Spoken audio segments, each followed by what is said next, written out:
পেরিয়ে প্রকৃতির অপরূপ দৃশ্য মন পুলকিত করে তুলেছে। কিন্তু এই জড়কপুর অন্তর্ভাবা প্রবেশ করবে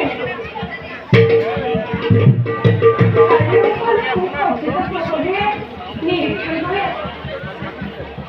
শ্রীমুখে লক্ষ্য অনিরুদ্ধ করে কি উপায় অনিরুদ্ধ স্বয়ংবদ্ধ করবে।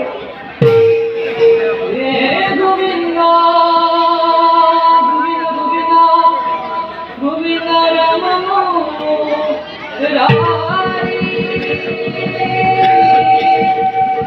অনন্ত কুটি জনন হরি অধিকারী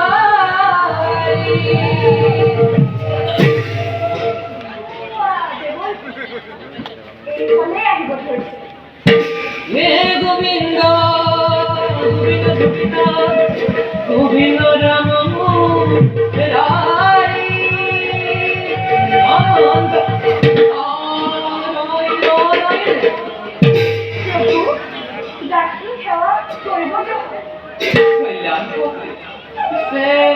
কোন তুমি মই তুমি পুরধিপতি বানর মন্ত্রী কন্যা নামুর চিত্রলেখা।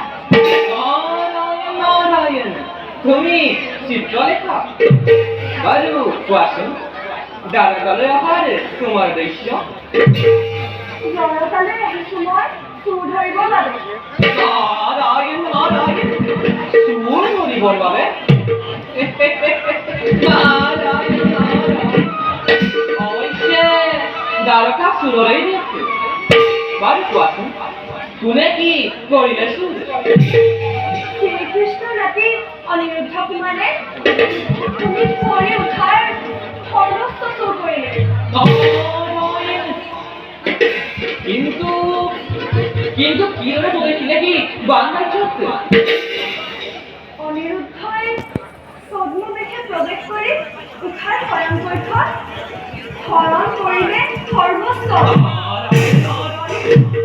এতিয়া সখীবোৰ উঠা অনিৰুদ্ধৰ প্ৰেমত হৈছে দিয়াচোন। দিনে ৰাতিয়ে কেৱল প্ৰাণনাথ প্ৰাণনাথ বুলি ৰোদন কৰি ধূলিতে কৰিছে ভয়ন। দেৱৰ্ষি দিয়ক উপায় নি দিব নোৱাৰো যদি অনিৰুদ্ধ কুমাৰক ত্যাগ কৰিব প্ৰাণ মোৰ সখী উঠাই। নারায়ণ নারায়ণ মোক ক্ষমা কৰিবা দেৱী মই তোমাক সহায় কৰিব নোৱাৰিম ৰামকৃষ্ণৰ নাতিক হৰণ কৰাটো ইমান সহজ নহয়। তেন্তে উপায় কি প্ৰভু? কিদৰে ঘূৰি যাম উকা দুহাতেৰে মোৰ সখীৰ কাষে? নহ'লে বিশ্বজিৎ প্ৰাণ এটি চলে।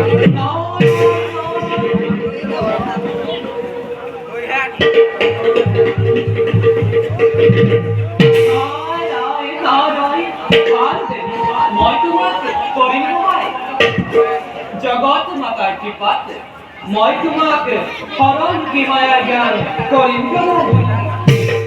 সেই জ্ঞানৰ সহায়ত তুমি দ্বাৰকাত প্ৰৱেশ কৰি অনিৰুদ্ধ কুমাৰক হৰণ কৰিব পাৰিবা। ধন্য ধন্য প্ৰভু, আপোনাৰ আশীৰ্বাদ নাপাহৰো জীৱনকালে। নারায়ণ নারায়ণ কিন্তু কোন চিত্রলেখা ভাদ মাহৰ মধ্যৰাত্ৰিতে চন্দ্ৰগ্ৰহণ লাগিব সেই সময়তে আকাশেৰে যি সজৰি পক্ষী উৰি যাব তাক তুমি হাত মাৰি ধৰি পশ্চিম ফালে কৰিব পাৰা। আৰু শুনা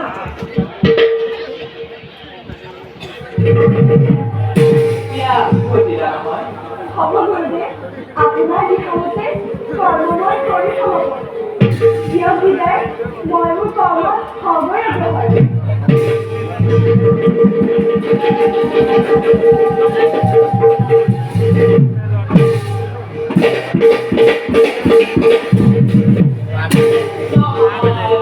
নারায়ণ ফলে বিরোধিনী মুখারে আকুল অপেক্ষা আরো আজকালে চিত্রলেখারে একাগ্রতার বন্ধ পেতে